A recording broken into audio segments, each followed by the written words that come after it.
আকাশবাণী কলকাতা। স্থানীয় সংবাদ পড়ছি শুভ্রা চক্রবর্তী। রাজ্যে আগামীকাল চতুর্থ দফা ভোটের আগে আজ প্রচারাভিযান জমে উঠেছে।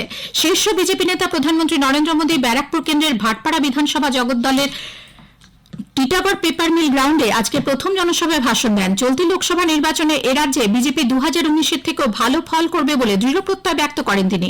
তৃণমূল কংগ্রেস সরকারের দুর্নীতি নিয়ে তীব্র আক্রমণ করে প্রধানমন্ত্রী বলেন, সরকারি নিয়োগের নামে এই দল দুর্নীতির পাহাড় তৈরি করেছে।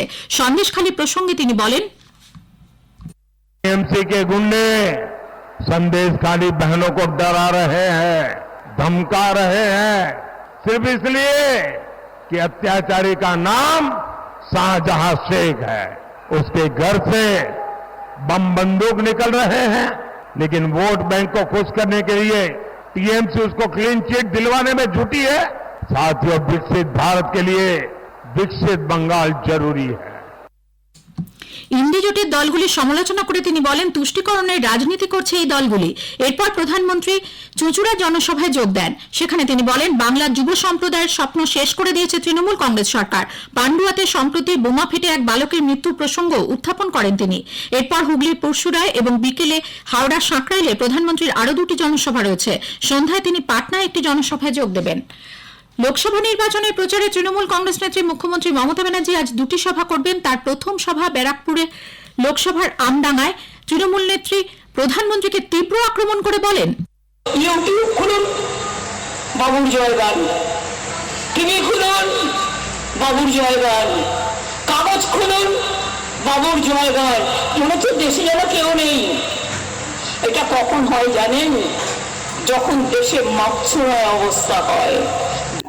আজকে মুড়ি গ্যাস বিক্রি করে দিয়েছে, জাতি বিক্রি করে দিয়েছে, ধর্ম বিক্রি করে দিয়েছে, মায়ের সম্মান বিক্রি করে দিয়েছে, 100 দিনের টাকা লুট করেছে, বাংলার বাড়ি করা বন্ধ করে দিয়েছে, রাস্তা করা বন্ধ করে দিয়েছে, নোটবন্দি করে টাকা লুট করেছে।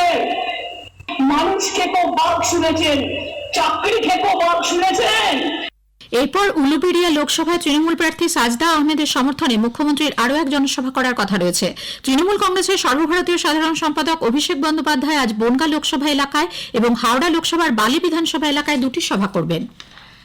মুর্শিদাবাদের বহরমপুরের বকুলতলা এলাকায় গতরাতে ভোটারদের প্রভাবিত করার অভিযোগ উঠেছে শাসক দলের বিরুদ্ধে। এই নিয়ে এলাকায় বিক্ষোভ দেখান মহিলারা।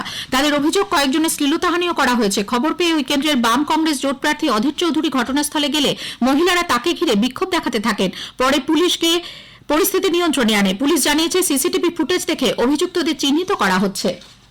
দক্ষিণ 24 পরগনার কুলতলি চুপড়িঝাড়া পঞ্চায়েতের সিপিআইএম সদস্য নাসির উদ্দিন মণ্ডল তৃণমূল কংগ্রেসে যোগ দিয়েছেন। জয়নগর কেন্দ্রে তৃণমূল কংগ্রেস প্রার্থী প্রতিমা মণ্ডল ওই এলাকায় প্রচারে গেলে নাসির উদ্দিনের হাতে দলীয় পতাকা তুলে দেন তিনি। এদিকে ভোট প্রচারের শেষ দিনে গতকাল রানাঘাট কেন্দ্রে তৃণমূল কংগ্রেস প্রার্থী মুকুটমণি অধিকারীর স্ত্রী স্বস্তিকা ভুবনেশ্বরী বিজেপিতে যোগ দিয়েছেন। চতুর্থ পর্ব ভোটের আগে গতকাল বীরভূমের ইলামবাজারে এক বিজেপি কর্মীর বাড়ি থেকে পুলিশ ধারালো অস্ত্র উদ্ধার করেছে। বিকাশ মেটে নামে বিজেপি নেতাকে গ্রেপ্তার করা হয়েছে। রেলের আবাসন সহ বিভিন্ন বিষয় পর্যবেক্ষণের জন্য দক্ষিণ পূর্ব রেলের জেনারেল ম্যানেজার অনিল কুমার মিশ্র আজ খড়গপুরের ডিআরএম অফিসে পৌঁছলে স্থানীয় তৃণমূল কংগ্রেস কর্মী সমর্থকরা তার গাড়ি ঘিরে ধরে বিক্ষোভ দেখান। ছুটির দিনে তিনি কেন এসেছেন এই প্রশ্ন তোলেন তারা। তাদের অভিযোগ, শ্রী মিশ্র নির্বাচনের প্রচারের কাজ করছেন। আরপিএফ বিক্ষুব্ধ জনতাকে সরিয়ে দেয়। আগামী 1 জুন সপ্তম দফা নির্বাচনে কলকাতা পুলিশের অধীনে 5টি লোকসভা কেন্দ্রের নির্বাচন অবাধ এবং শান্তিপূর্ণ করতে কয়েক হাজার রাজ্য পুলিশ ছাড়াও 200 কোম্পানি কেন্দ্রীয় বাহিনী ব্যবহার করা হবে। পঞ্চম দফা নির্বাচনের পর থেকেই ধাপে ধাপে এই বাহিনী কলকাতা পুলিশের বিভিন্ন এলাকায় এসে পৌঁছবে বলে মুখ্য নির্বাচনী আধিকারিকের দপ্তর সূত্রে জানানো হয়েছে।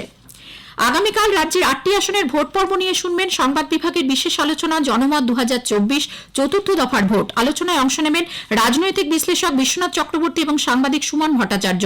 সঞ্চালনায় সংযুক্তা সিংহ। অনুষ্ঠানটি শোনা যাবে রাত 8টা 5 থেকে গীতাঞ্জলি এবং 107 মেগাহার্টজ প্রচার তরঙ্গে। সোশ্যাল মিডিয়াতেও সরাসরি শোনা যাবে এই অনুষ্ঠান। জোড়া ঘূর্ণাবর্ত বঙ্গোপসাগর থেকে জলীয় বাষ্প বাতাসে প্রবেশের ফলে রাজ্যের সব জেলায় বজ্রবিদ্যুৎ সহ বৃষ্টির পূর্বাভাস দিয়েছে আবহাওয়া দপ্তর। আগামীকাল পর্যন্ত দক্ষিণবঙ্গে বজ্রবিদ্যুৎ সহ বৃষ্টি এবং ঘন্টায় 30 থেকে 40 কিলোমিটার বেগে ঝোড়ো হাওয়া বয়ে যাওয়ার সম্ভাবনা।